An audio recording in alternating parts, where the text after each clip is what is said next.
اور یہ آیت جو 100 مرتبہ پڑھے گا اسے خدا امام زمان کے لشکر میں شامل کرے گا.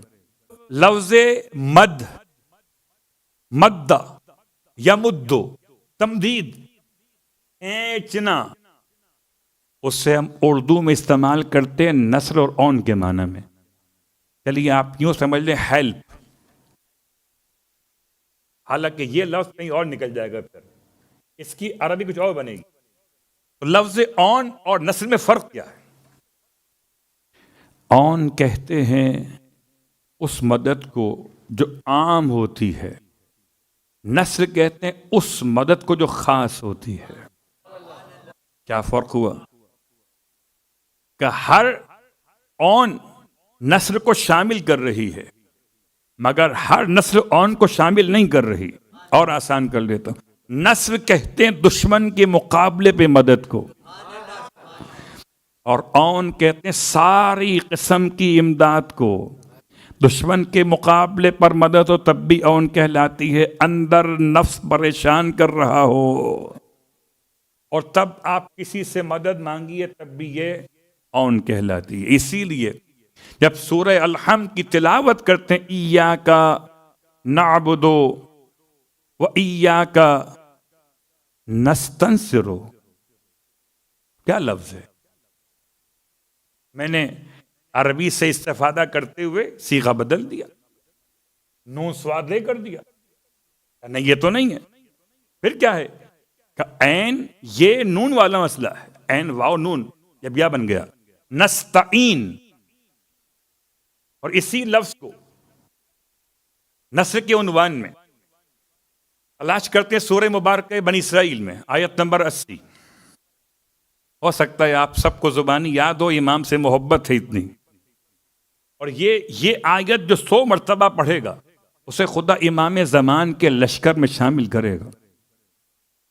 امام زمان کے لشکر میں شامل ہونے کے لیے تیار ہو جائیے. اس آیت کو پڑھیے. کون سی آیت ہے؟ قل رب ادخلنی مدخل صدق واخرجنی مخرج صدق واجعل لی من لدنک سلطانا معینا. نہیں مولانا آپ کو کیا ہو گیا، آپ معین کو نصیر پڑھ رہے؟ اس کا مطلب ہے کہ خدا نے اگر نون سواد رے کے مادے کو استعمال کیا ہے تو وہاں پر عین واو نون نہیں آیا ہے.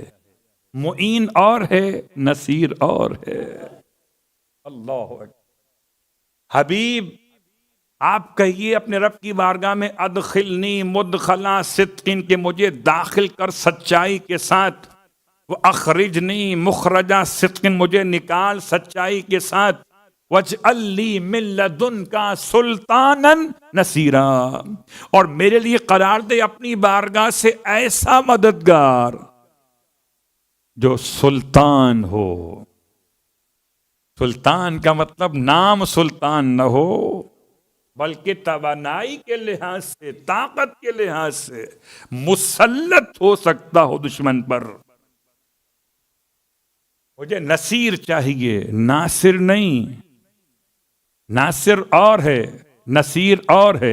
ناصر وہ جب بلاؤ تو آئے، نصیر وہ جو بلائے بغیر بھی چلا ہے.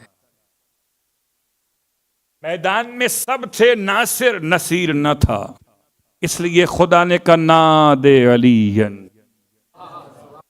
ناصر اور تھے، نصیر اور تھے. ناصروں سے کام نہ چل سکا تو خدا نے اپنے حبیب کو نصیر بلانے کا حکم. صلوات پڑھے محمد.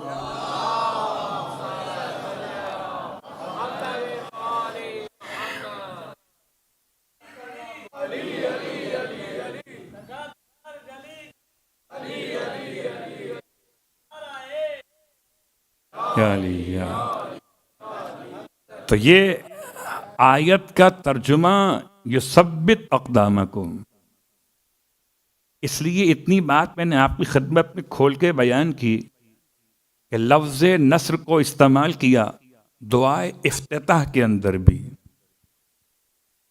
وَانْصُرْهُ وَانْتَصِرْ بِهِ وَانْصُرْهُ نَصْرًا عَزِيزًا وَافْتَحْ لَهُ فَتْحًا يَسِيرًا.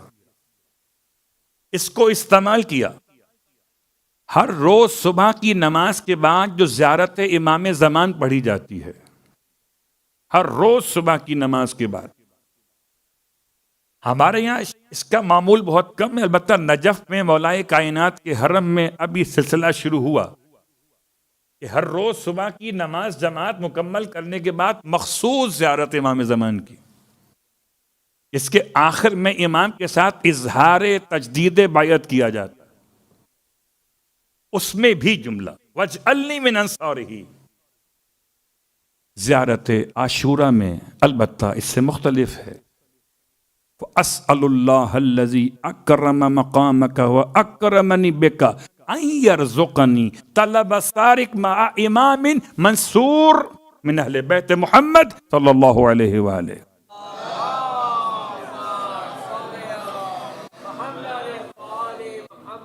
بس میں سوال کرتا ہوں اللہ سے، فَأَسْأَلُ اللَّهَ الَّذِي، کون اللہ؟